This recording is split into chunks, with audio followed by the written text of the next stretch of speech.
Hello everyone, welcome to another video. As you can see, I'm in a different setting. I'm currently living with my parents and I don't have a tripod right now, so my mom is actually filming this on my iPhone. We're just going to make do with what we have. Oh, as you can see, I have shorter hair. I got a $20 haircut the other day, and what I learned from that experience is, number one, you get what you paid for, and number two, a business is not a hobby. So in the last video, I think I showed you guys 8 different places that I looked at before my home was sold.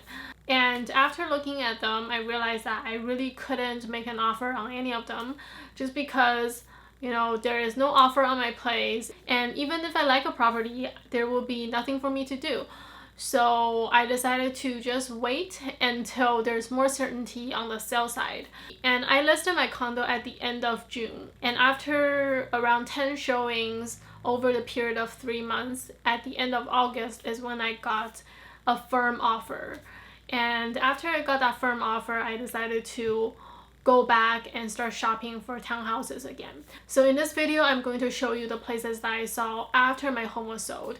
And this time around, I was more serious with the places that I was looking at, and also I was ready to finally pull the trigger. But before we go into the video, I want to tell you guys about a company called ProperPrice. They're basically like Airbnb, but for buying and selling homes. If you're thinking of selling your home, you can click on the link below and get a free estimate of how much your home can sell for. And they use their technology to get the most accurate price based on all the similar properties that have been listed in the past few months. And best of all, the report is totally automatic, so whenever there is a change, your home price will be updated real time. So you always get the most up-to-date information on how much your home can sell for. And I think that's really useful, especially in this economy. Due to COVID, you know, real estate prices can really fluctuate a lot. So if you want to keep an eye out on your home price so that you can make the right decision at the right time, check out the ProperPrice report that I have linked for you in the description. There is no strings attached and it's totally free. And when you do sign up for the report, you're also helping the channel. ProperPrice is currently available in Toronto, Ottawa, and Calgary, and is also expanding to other provinces in Canada. I went to are the townhouses in Downsview Park, and these units are exactly the same as the one that I showed you in the last video. And basically within the span of 2-3 months, the prices of these townhouses have jumped by $20,000-$30,000, and they're now basically outside of my affordability. But I just love the idea of these homes because they're so new, they're so modern looking. I love the interior finish, and also the master bathroom is just to die for. So even though I knew that I couldn't afford it, I just went there anyways just to experience it and imagine what it would be like to live there. And I guess just putting it out in the universe. So the next one that I went to is just a few minutes away from Downsview Park. This one is a few years older, but it's also pretty awesome. There is a master bedroom with a in-suite bathroom, and also on the second floor there are 2 other bedrooms that's sharing 1 bathroom. And there's also a walkout basement with 2 really tiny additional bedrooms and a small living space. And there's also a separate bathroom as well as 2 laundry units. So even though I wasn't in love with this home, but I think I was very attracted to the rental potential. Now, I never said it in any videos explicitly, but the reason I'm switching homes is not because I'm making so much money and I just want to increase my standard of living, but rather I just think it's a better financial decision. If I get a bigger home, I will have a larger property to my name. And if I can rent out a few bedrooms in the house, then I will be able to maintain or even reduce my monthly spending. So the decision really came from a financial perspective. And after some consideration, I decided to make an offer on this one. So on the day of the bidding, I spent the entire day just ruminating what my offer price should be. And at around 6 p.m., the seller told us that they have started to review the offers. And after 2 hours, the seller agent contacted all the buyers. Everyone now has one chance to improve their offers. So I decided to increase the price by $10,000. And then after that, it was almost 9 p.m. and I just thought that there's really nothing I can do. The sellers either accept it or reject me, right? So I just went home. By around 11 p.m. the sellers have accepted one of the offers. And I think the winning offer was $30,000 above my offer price. And also they had no conditions whatsoever. Usually there will be a financing condition and one for home inspection, but they didn't have any conditions. So I think the buyers were taking on a lot of risks. But I'm sure they're all very happy about getting the place. For me, I felt some kind of relief when I knew that I didn't get it, because there's definitely hesitations about this place, especially the kitchen looks really weird, the layout was weird, so there's definitely some kind of work that needs to be done. And also this one is just on the cusp of my affordability. So if I can't rent it out, then I will take on a lot of financial pressure. And the week after the bidding war, we went back and started looking at other places. There was a semi-house that is around the same price as a townhouse. It's in much worse condition. Nothing has been renovated. Everything is really old, but it's really good value for a semi-house.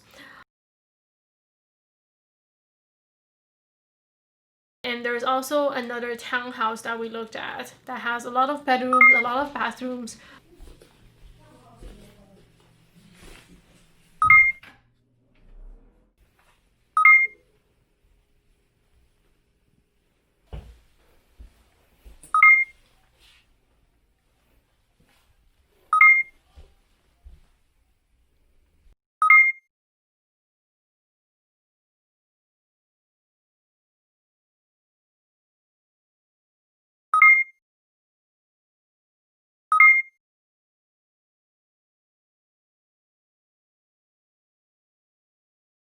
So they made a lot of changes to the house, like separating the first floor, using it for business, and the second and the third floor are their own living space.